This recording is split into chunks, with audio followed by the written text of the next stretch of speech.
Hello student, स्वागत है आपका एक और नए वीडियो में। आज हम वर्जीनिया वुल्फ की बहुत ही फेमस नॉवल मिसेस डैलोवे की समरी और एनालिसिस देख रहे हैं। इस नॉवल में वर्जीनिया वुल्फ ने हमें एक औरत मिसेस डैलोवे के बारे में बताया है।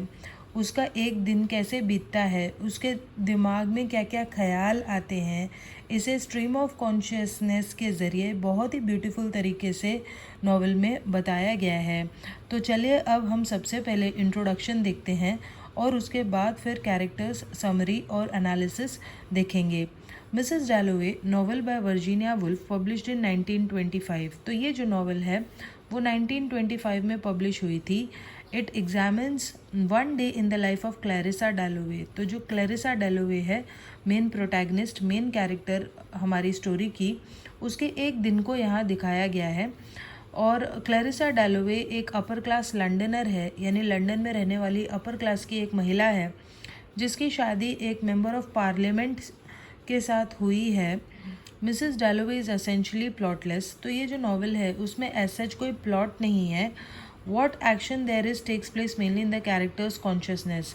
तो जो भी एक्शन हो रहा है वो एक्चुअली इस नॉवल में जितने भी कैरेक्टर्स हैं उनके मन में जो भी कुछ आता है उनके कॉन्शियसनेस के ज़रिए हमें बताया गया है। The novel addresses the nature in time in personal experience through multiple interwoven stories.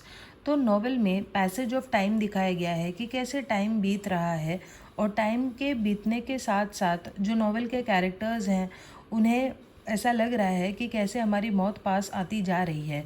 तो अलग अलग कैरेक्टर्स की जो स्टोरीज़ है उसे इंटरवीव किया गया है, एक साथ बताया गया है। और तो जो मेन दो कैरेक्टर्स हैं वो है क्लैरिसा डैलोवे, जो कि अपनी एक पार्टी के लिए अरेंजमेंट्स कर रही है, घर पे उसने पार्टी रखी है। और दूसरा जो कैरेक्टर है वो है एक मेंटली डैमेज्ड वॉर वेटरन, यानी एक ऐसा इंसान जो वॉर में लड़ाई करके आया था और वॉर में लड़ने की वजह से उसकी मेंटल स्थिति ठीक नहीं थी। उसका नाम था सेप्टिमस वॉरेन स्मिथ। तो लड़ाई में उसके एक दोस्त की मृत्यु हो गई थी, मौत हो गई थी, जिसके कारण वो मेंटली डिस्टर्ब था। तो इन्हीं दो कैरेक्टर्स के बारे में सबसे ज़्यादा हमें नॉवल में बताया गया है। The two characters can be seen as foils for each other. तो दोनों जो कैरेक्टर्स हैं वो एक जैसे ही होते हैं। अब चलिए हम लोग कैरेक्टर्स को समझ लेते हैं। तो सबसे पहले जो मेन कैरेक्टर है, प्रोटैगनिस्ट है, वो है Clarissa डैलोवे, the 51 year old protagonist of the novel. और ये नॉवल की मेन कैरेक्टर है और वो 51 ईयर्स की है। She is Richard's wife and Elizabeth's mother. तो उसके हस्बैंड का नाम है रिचर्ड और उसकी बेटी का नाम है Elizabeth. While reminiscing about her past spends the day organising a party that will be held that night. तो वो अपने अतीत के बारे में याद कर रही होती है और साथ ही साथ वो एक पार्टी का अरेंजमेंट कर रही होती है जो उस रात होने वाली होती है। She is self conscious about her role in London's high society. तो वो हमेशा इस कोशिश में लगी रहती है कि लंदन की हाई सोसाइटी में उसका जो स्टेटस है वो हमेशा बना रहे। सेकंड कैरेक्टर है रिचर्ड डैलोवे, जो क्लैरिसा के हस्बैंड होते हैं, सिंपल हस्बैंड, जो अपनी वाइफ के साथ बहुत ज़्यादा कनेक्शन महसूस नहीं करते थे क्योंकि वो अपने सरकारी काम में बिज़ी रहते थे। नेक्स्ट कैरेक्टर है सैली सेटन, जो कि एक लव इंटरेस्ट होती है क्लैरिसा की। वो एक औरत थी और क्लैरिसा उसे पसंद किया करती थी। तो बेसिकली नॉवल में होमोसेक्सुअल थीम्स भी दिखाई गई हैं, जहाँ पर जो क्लैरिसा डैलोवे है वो एक औरत होती है, उसे पसंद किया करती थी। और उसी तरीके से जो सेप्टिमस वॉरेन स्मिथ था, वॉर वेटरन, वो भी अपने एक ऑफिसर को पसंद किया करता था। तो यहाँ पर होमोसेक्सुअल थीम्स के बारे में भी बताया गया है। तो सैली सटन क्लैरिसा की एक लव इंटरेस्ट थी with whom she shared a kiss, who is now married to Lord Rosseter and has 5 boys. तो सैली सेटन और क्लैरिसा ने एक बार एक किस किया था और अब सैली सेटन की शादी लॉर्ड रोसेटर से हो गई थी और उसके 5 लड़के थे। Sally had a strained relationship with her family and spend substantial time with Clarissa's family in her youth. तो सैली अपने फैमिली के साथ अच्छे तरीके से नहीं रहा करती थी जब वो जवान थी, और इसलिए उसने बहुत सारा समय क्लैरिसा की फैमिली के साथ ही बिताया था। She once could be described as feisty as well as youthful ragamuffin, although she has become more conventional with age. तो पहले वो काफ़ी एरोगेंट और फिएस्टी हुआ करती थी, लेकिन अब जैसे जैसे समय गया था वो भी शांत हो गई थी और उसने भी अपनी इच्छाओं को मार लिया था। नेक्स्ट कैरेक्टर है लुक्रेजिया रेजिया वॉरेन स्मिथ। तो ये सेप्टिमस वॉरेन स्मिथ जो कि वॉर वेटरन था, लड़ाई करके आया था, उसकी वाइफ होती है और ये इटालियन थी। Septimus Italian wife, she is burdened by his mental illness and believe she is judged because of it. तो क्योंकि सेप्टिमस दिमागी तौर पे परेशान था, तो लुक्रेजिया को ऐसा लगता था कि उसके हस्बैंड के कारण उसे भी जज करते हैं लोग, क्योंकि उसका हस्बैंड पागल हो गया था। During most of the novel she is homesick for her family and country which she left to marry Septimus after the armistice. तो पूरे नॉवल में वो अपने एक्चुअल घर यानी इटली को याद करती है, क्योंकि वो इटालियन है और इटली उसने इसीलिए छोड़ दिया था क्योंकि उसने सेप्टिमस से शादी की थी। नेक्स्ट कैरेक्टर है Septimus Warren Smith, world war one veteran. तो वर्ल्ड वॉर वन में उसने लड़ाई की थी सेप्टिमस वॉरेन स्मिथ ने, and who suffers from shell shock. और इतनी ज़्यादा गोलीबारी देखने की वजह से वो मेंटली डिस्टर्ब्ड हो गया था और उसे बार बार हेलुसिनेशंस आते थे अपने डिजीज्ड फ्रेंड इवांस के। तो उसका जो एक फ्रेंड था जो वर्ल्ड वॉर वन में मर गया था, वही उसे दिखाई देता था बार बार। तो बेसिकली उसे हेलुसिनेशंस होते थे। Educated and decorated in the war, he is detached from society and believes himself to be unable to feel. तो वो सोसाइटी से काफ़ी ज़्यादा डिटैच्ड है और उसे ऐसा लगता है कि वो कुछ भी चीज़ें फील नहीं कर पाता। He is married to Lucrezia from whom he has grown distant. तो उसे लुक्रेजिया से शादी तो की है, लेकिन वो बहुत हद तक दूर हो चुका है लुक्रेजिया से।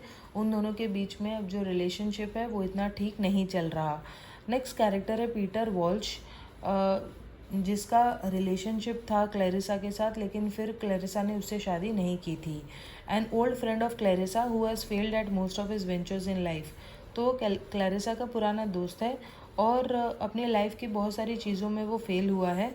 In the past Clarissa rejected his marriage proposal. तो पास्ट में जब पीटर वॉल्श ने उसे प्रपोज किया था तब क्लैरिसा ने मना कर दिया था। हालांकि आज क्लैरिसा इस बात के बारे में सोचती है कि क्या उसने ठीक किया पीटर वॉल्श को रिजेक्ट करके, या क्या उसे पीटर वॉल्श से शादी करनी चाहिए।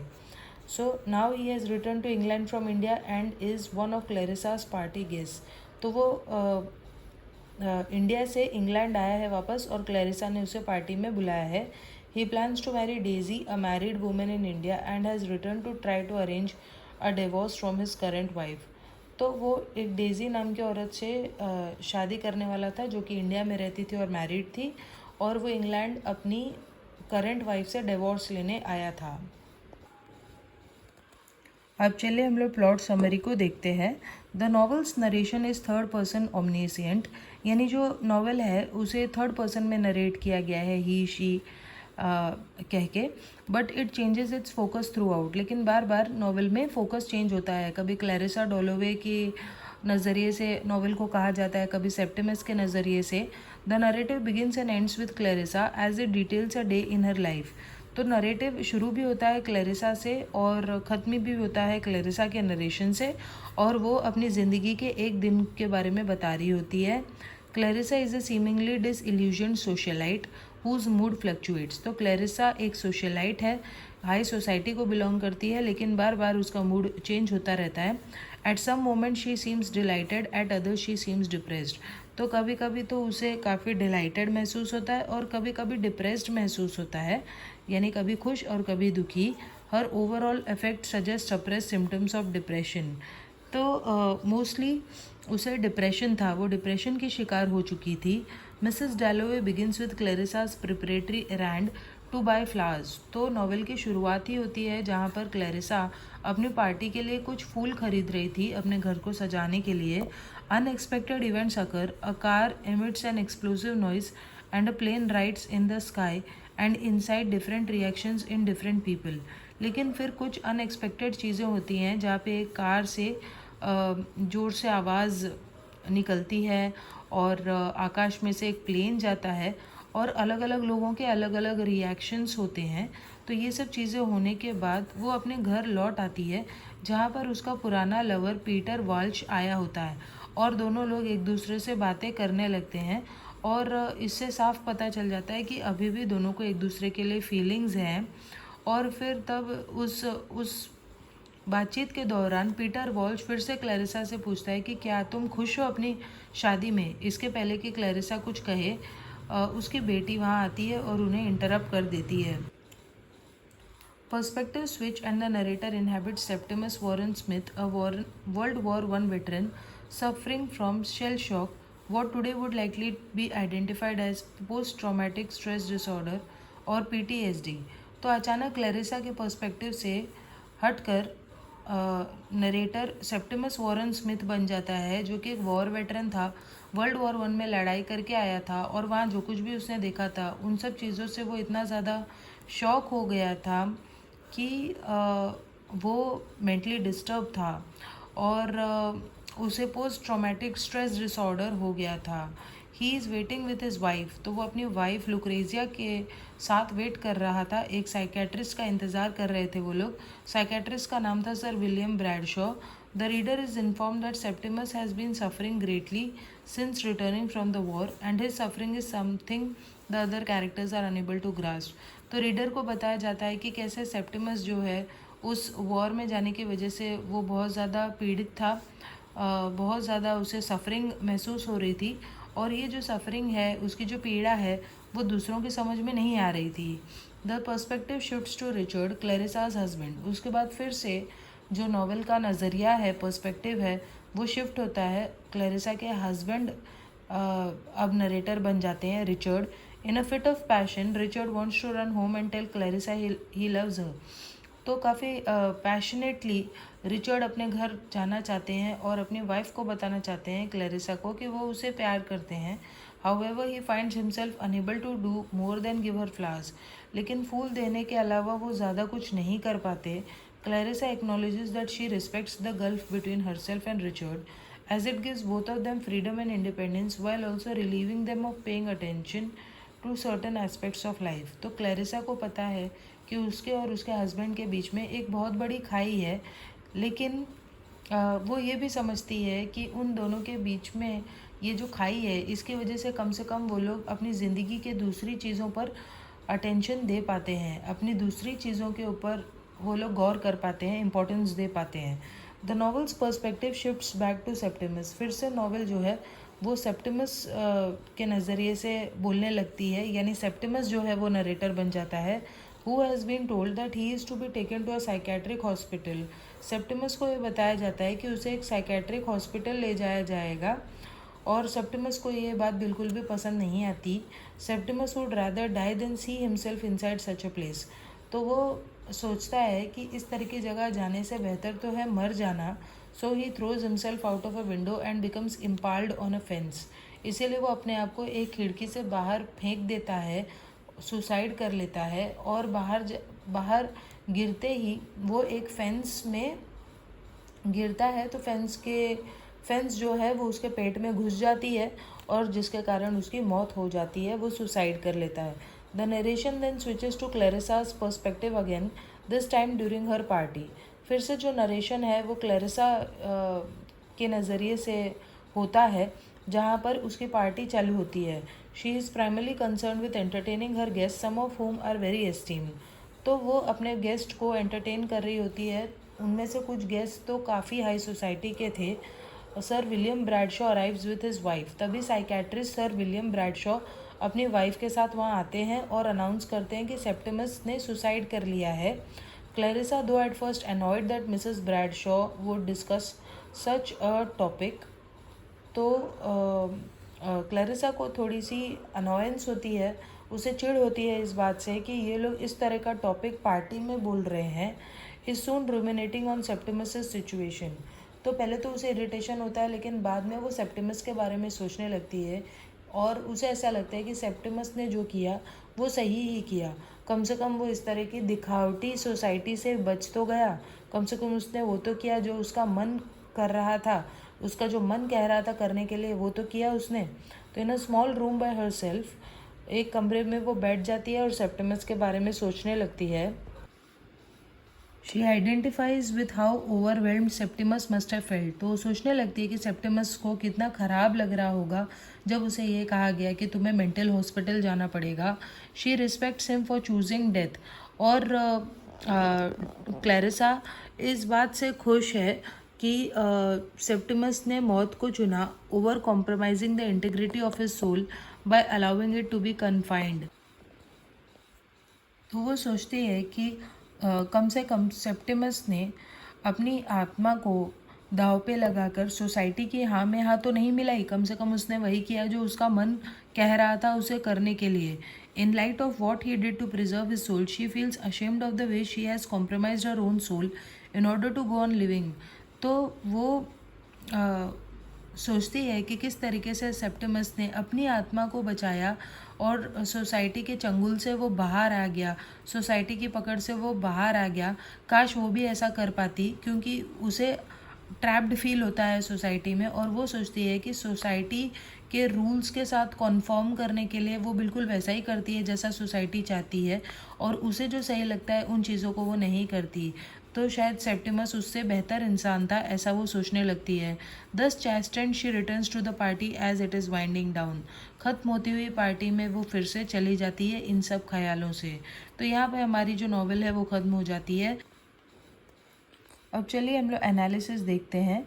Mrs डैलोवे through it's depiction of Clarissa and Septimus who can be seen as foils for each other and of the political atmosphere in Britain during the 1920s, explore the fragmented yet fluid nature of time and the interconnectedness of perception and reality across individuals and social spheres. तो Mrs डैलोवे Clarissa और Septimus के ज़रिए बता रहे हैं कि किस तरीके से ब्रिटेन का तब पॉलिटिकल एटमॉस्फेयर था और वर्ल्ड वॉर 1 चल रही थी, इसलिए लोग बहुत ही ज़्यादा डिसइल्यूजन्ड हो गए थे। लोगों के मन में नेगेटिव थॉट्स आ रहे थे, वॉर के कारण लोग एकदम डिप्रेस्ड हो गए थे। इसके साथ साथ लोगों को पता था कि टाइम तो गुज़र रहा है और ये जो गुज़रता हुआ टाइम है एक दिन डेफिनेटली उनकी डेथ लेकर आएगा, मौत लेकर आएगा। Clarissa women of high society is primarily concerned with giving a good party. तो क्लैरिसा जो है वो बस एक अच्छी सी पार्टी देना चाहती है, इसलिए ताकि वो हाई सोसाइटी में चल सके as a means of affirming life and fending off death, ताकि उसके मन में डेथ के ख्याल ना आए और बाकियों की तरह वो भी सोसाइटी के नॉर्म्स के सोसाइटी के लॉज को, सोसाइटी के नॉर्म्स को फॉलो कर सके, इसलिए वो पार्टी देती है, जबकि उसे कोई इंटरेस्ट नहीं होता पार्टी देने में। When news of Septimus's death is interjected into her party, she is annoyed. तो जब ये बताया जाता है उसकी पार्टी में कि सेप्टिमस की मौत हो गई, तो उसे थोड़ा सा अजीब लगता है, उसे एनॉयड फील होता है। उसे ऐसा लगता है कि ये सुनकर सभी लोग निराश ना हो जाएं। She appears at times to be concern only with the surface of things. तो ऐसा लगता है जैसे उसे बस ऊपरी चीज़ों से मतलब है, पार्टी से मतलब है, लेकिन ये बस अपने आप को बहलाने का उसका तरीका होता है ताकि उसके अंदर के जो डर हैं मौत को लेकर वो सब बाहर ना आ जाए, इसलिए वो इतनी ज़्यादा पार्टी में इंटरेस्टेड प्रतीत होती है, जबकि वो एक्चुअली पार्टी में इंटरेस्टेड नहीं होती। तो ये बस उसका एक कोपिंग मैकेनिज्म है। Clarissa tries to ignore the uncomfortable realities of her surroundings. तो एक्चुअली जो अनकम्फर्टेबल चीज़ें हैं उसके आसपास, जैसे वर्ल्ड वॉर 1, लोगों का मरना, जैसे सेप्टिमस ने सुसाइड कर लिया, इन सारी चीज़ों से बचने के लिए, अपने आप को बचाने के लिए और रियलिटी को एक्सेप्ट ना करना पड़े, इसलिए क्लैरिसा पार्टी देती है और पार्टी में इंटरेस्टेड होने का दिखावा कर रही होती है। तो the residual horrors of World War I and her own implied mental illness and seemed engages at the superficial level of societal rules and expectations. तो ये सारी बुरी चीज़ों से अपने आप को हाइड करने के लिए, छुपाने के लिए ही वो सोसाइटी में इन बाहरी चीज़ों का दिखावा करती है, जैसे पार्टी देना वगैरह। Septimus on the other hand represents the breakdown of such a society. लेकिन सेप्टिमस सोसाइटी के साथ कदम से कदम मिलाकर चलना नहीं चाहता, वो ऐसी दिखावटी दुनिया में रहना नहीं चाहता और इसलिए वो मौत को गले लगा लेता है, वो सुसाइड कर लेता है। Clarissa does not face the same sort of confinement but her freedom is shown at times to be an illusion. तो क्लैरिसा जो है उसकी जो वो भले ही ऐसा कहती है कि वो आज़ाद है, लेकिन वो भी आज़ाद नहीं है। उसकी जो आज़ादी है वो बस एक दिखावा है, वो भी बिल्कुल सेप्टिमस की तरह ही है। She does not commit suicide, लेकिन सेप्टिमस की तरह वो सुसाइड नहीं करती। सेप्टिमस ने तो छुटकारा पा लिया था ऐसी दुनिया से, लेकिन वो जो है वो अभी भी उसमें अटकी हुई है और अपने आप को सोसाइटी में ढालने के लिए ही वो उस तरह की पार्टीज़ वगैरह देती है। तो वो एक्चुअली इमोशनल सुसाइड कर लेती है। She praises Septimus for having the courage to escape the confinement that she sees in her own life despite her efforts to ignore it. तो सेप्टिमस तो छूट गया, लेकिन वो अभी भी कन्फाइंड है, वो अभी भी कैद में है, और इसीलिए वो सेप्टिमस की तारीफ भी करती है कि सेप्टिमस बड़ा बड़ा बलवान था, स्ट्रॉन्ग था, और इसीलिए वो सोसाइटी के क्लचेस से छूट गया। तो वही थीम्स है इस नावल की, passing of time and the impending fate of death, कि कैसे समय बीतता जा रहा है और मौत पास आती जा रही है। इसके अलावा मेंटल इलनेस, एग्जिस्टेंशियल इश्यूज़, यानी कि हम जो एग्जिस्ट करते हैं उसका कोई मतलब है भी या नहीं, और होमोसेक्सुअलिटी भी इसकी थीम्स है। सो आई होप आपको ये नावल अच्छे तरीके से समझ में आई होगी, और फिर भी इससे रिलेटेड कोई डाउट है तो आप कमेंट करके पूछ सकते हैं। इसके अलावा अगर आपको किसी नावल या किसी भी दूसरे टॉपिक की समरी चाहिए तो इसके लिए भी आप कमेंट कर सकते हैं। चलिए अब हम लोग मिलते हैं नेक्स्ट वीडियो में, तब तक के लिए बाय।